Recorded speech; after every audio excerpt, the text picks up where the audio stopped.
Hey, what's up, guys? Blaine Duncan here from Halloween Lives, the podcast of Michael Myers, joined by my brother, Austin, as always. And we have a super fun video, a special video that we've been talking about doing for a while. We actually talked about it in the last podcast that we're going to be doing an unboxing video, the ultimate Michael Myers unboxing. We're talking the mask, the coveralls, the boots, and the knife. It's all happening right now. It's literally like, to a guy that like loves this kind of stuff, it's like my dream setup. So this is so sweet, dude. Yeah. So these are all things that I have been collecting over the last few months, things that I've always wanted or things that I've ordered. And I even brought out a butcher knife to do this, because if you're gonna be doing an ultimate Michael Myers unboxing video, you gotta have a butcher knife. So we're gonna rock with the butcher knife, and I have 4 different things that we're gonna be unboxing today, and it is the Trick or Treat Studios Michael Myers 1978 knife. It's a pair of the Vietnam era jungle boots with there's a specific sole type. It's the Vibram sole. I don't even know. There's a very specific type of sole that is what these are. And then I have a pair of creepy customs coveralls, which is super cool. They're accurate to the 1978 version that you see in the film, because they don't make them anymore. They don't. Right. The actual coveralls. Yeah. I think they were from like a Sears catalog in like 1975 or something like that. And then the last piece is probably what I'm most excited for is my new Michael Myers mask. It's a NAG mask, and dude, the mask came yesterday, and it's been sitting in a box in the room here, and I've wanted to open it up 1,000 times over and then like tape it back up. Yeah, and I couldn't do it. I resisted. So I can't believe it, because if that showed up on my doorstep, it would be torn apart immediately. Yeah. So we have the knife in this box, which you guys will probably recognize if you watched the episode from this week, that I said if I had to fight off Michael Myers with whatever I had to my right, at that point, the knife in the box was the only thing that I had. So like I said, this is the Trick or Treat the Studios knife. This has been out for a few years. You probably... I have one. A lot of people, what they'll do is to customize it. They'll take sort of a fine grit sandpaper or a sanding block and hit it to kind of give it a metal grain. I had thought that was a great idea too, and then I ended up using way too hard of a grain, and now mine looks a little bit banged up. So you've seen this thing before. So I've never seen this knife before, which is, I can already see it coming out of the package. And dude, that thing is big. I did not expect for it to be that big. Let's let the people at home see it, for those of you who've not had a chance to see it before. It's the real deal. I'm pretty sure it's the same specs as the I believe it's the Lamson knife that they used in the original movie. What's crazy is it looks really big in your hand like that, but then once you look at like a clip, like I've got photos of me as Michael Myers, it kind of just works. No, it's large and in charge. I don't know what any butcher is cutting with this. Yeah, no kidding. I couldn't even imagine this being in... Oh, yeah, that's sweet, dude. Yeah, that mirror finish is awesome. That is super cool. Yeah, I mean, it does... It's big, but it seems... I mean, yeah, when you look at it on camera, it looks the right size for Michael Myers. Yeah, that is cool. No, that's super cool. It's actually lighter than I thought it would be, but the wood finish on it looks really good. Oh yeah, the wood finish looks like they've kind of upped it since I had it. Mine looked a little more plasticky. Yeah, that's cool. So the Trick or Treat Studios 1978 Michael Myers butcher knife, kitchen knife. And Trick or Treat has, if not the entire series, almost the entire series of Michael Myers knives. Yeah. One that I think is really cool is they have from the original movie poster. Oh yeah, the curved knife. Yeah.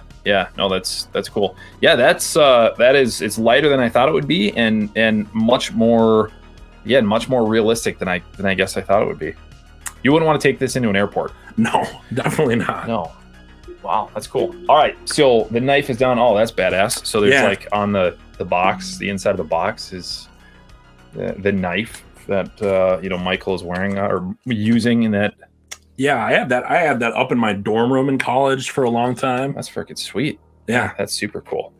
Okay, so the next item that we're going to be opening is I bought these off of eBay. They are the Vietnam era jungle boots that you see Michael Myers wear in the 1978 film.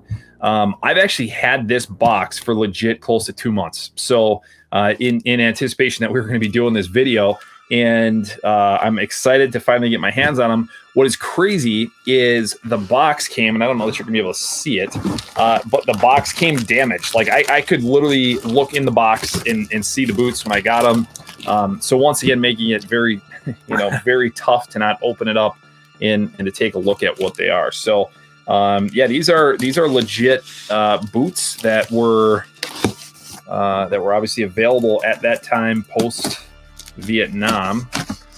Yeah, I think that's sort of part of what makes this costume the ultimate Michael Myers costume, because I think, speaking from experience, any pair of black boots usually works, but going this far takes it that extra step. Let's look at those.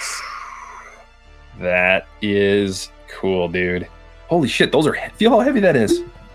Oh my god, yeah. Whoa. Those are insanely heavy. Holy cow. This is wild, and you can tell just like the leather quality is incredible.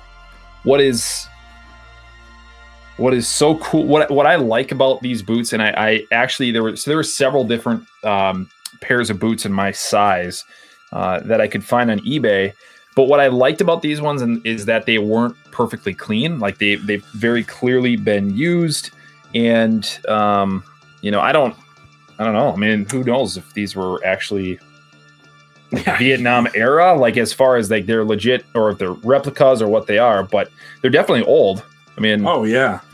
I've heard I was reading online that there's anybody who has them says they're really stiff and difficult to walk in, and I can see why. I mean, these are freaking heavy ass boots. This section, I mean, the whole sole is like the entire weight of it. But I mean, legit, I bet that weighs 1.5 pounds. Yeah. I mean, you're gonna be. Yeah. And who knows how that played into the walk that Michael has in the movie too. That's a good point.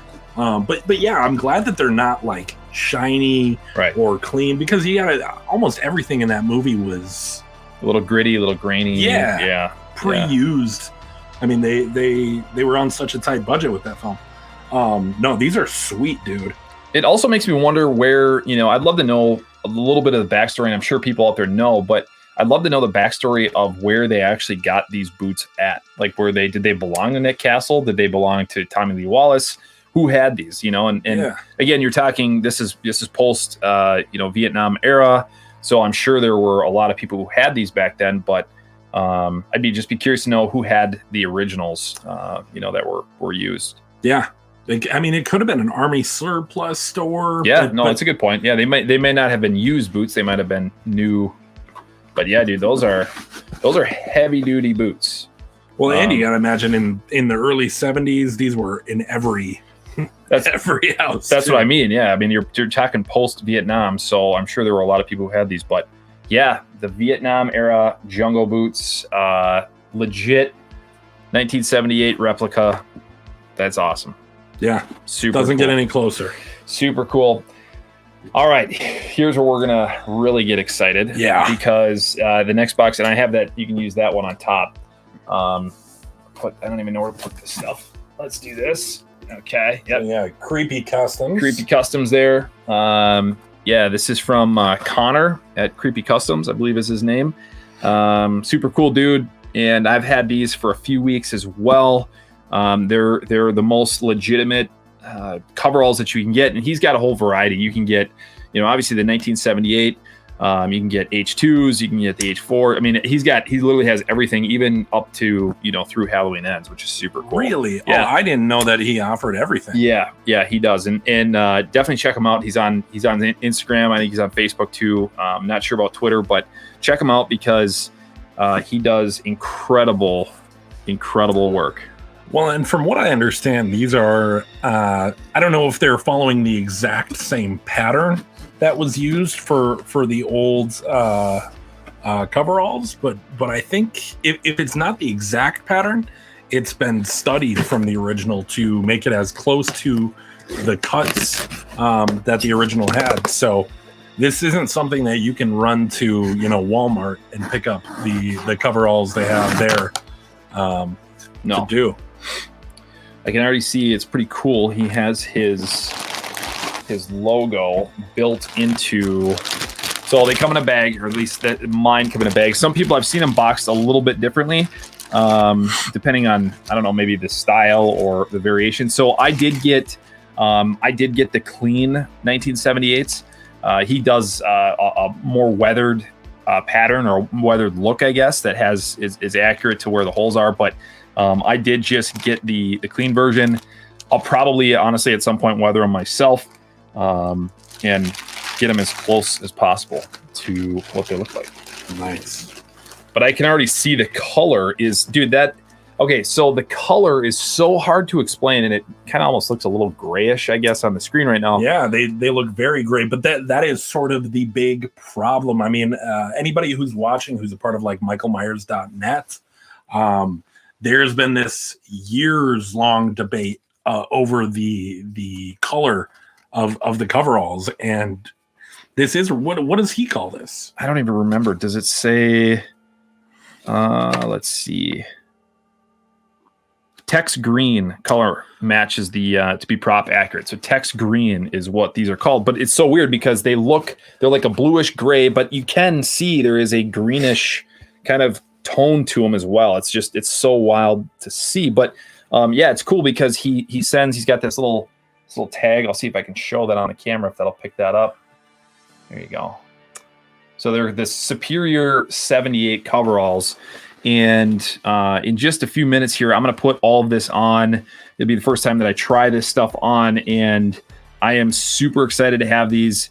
I'm just about 6'4", and he sent me a size 46. So this is his his what he said is going to be the size that fits me.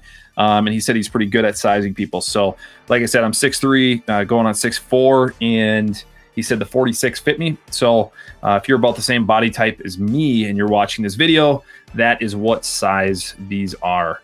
The pop collar obviously is going to be freaking badass. Yeah. And supposedly, or not supposedly, but you obviously see, that look of the popped collar throughout the series. So, or throughout the movie. So that's super cool. The color is really throwing me off because I get you do when you look at them in person, you understand how the camera can pick them up as a navy, as a gray, or as a green. I mean, it is like, to me, these are like looking at it right now in this light, they're gray, but I can see the navies in the collar. Right. And yeah, I don't know.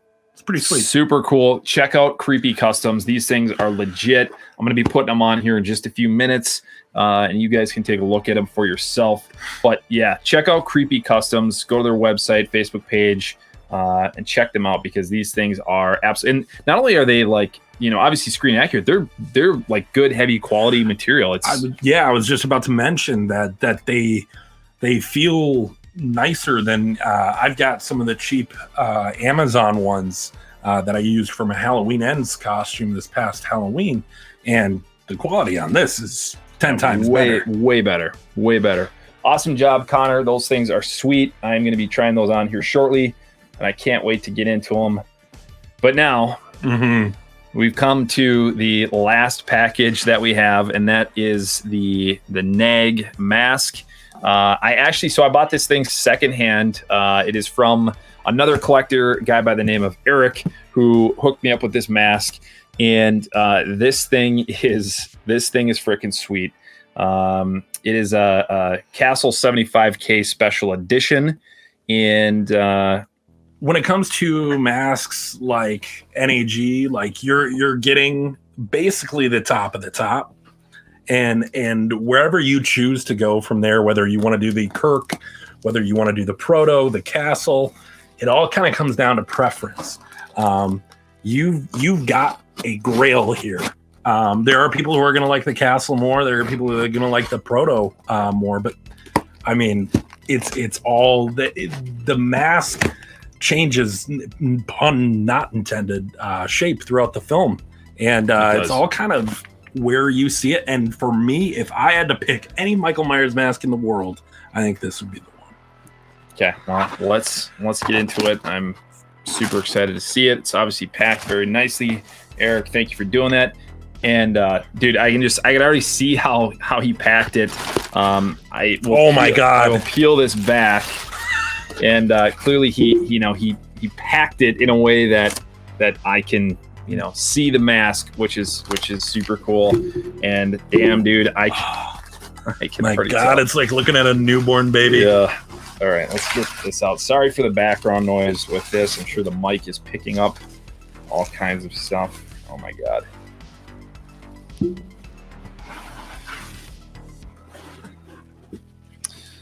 All right, we're gonna let the folks at home see this first. I think that's fair. So here we go. The unveiling of the mask. Oh my God. Okay, so here let's do that. That is incredible, dude. Dude, the hair. Yeah. The hair is so nice. Oh my God. Oh, that is sweet, dude. The eyes are perfect on this thing. That's awesome.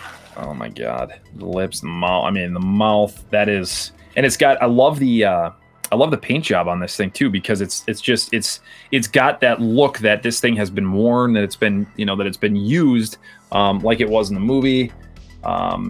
Yeah, we're gonna screw around with the hair, get the hair looking. The hair looks pretty good for being in a box, though. I've seen lots of these where it's a little underwhelming when you pull it out and the hair is completely flat. But oh my God, dude, that is sweet. I mean, I get the telephone scene vibe. Oh yeah, for sure. Well, and what Austin was saying too, like the mask, when you get the wider the wider face, the wider stretch, that clearly is like an H2 look. But then when you get that thinner drawn out castle stretch, I mean, that's it. It just, the mask changes looks so much. And yeah, dude, that mask is sweet. This is not a super thick pull, and I actually really like that. Yeah, I want to feel the latex. Oh yeah, I mean, and it is crazy feeling like indie creators latex that's like a little bit more premium than some of the, and again, love Trick or Treat Studios, but they are mass producing it, so there is a difference. And it is, man, that is a legit Michael Myers mask. Holy shit! Yeah, I love it. Whoo-wee. Well, there is only one thing left to do, and that is to put it all on and do some test shots of myself in this from head to toe. So, man, let's do it. Yeah. Let's thank you for watching. Yeah, guys. Enjoy these shots. Yeah, please. And if you haven't subscribed on YouTube, check us out. Make sure you give us a like and a follow on Instagram as well. We do a podcast all about this stuff, by the way. Yeah. So. Halloween Lives, the podcast of Michael Myers. I'm Blaine Duncan. I'm Austin Duncan. Thanks for joining us, guys.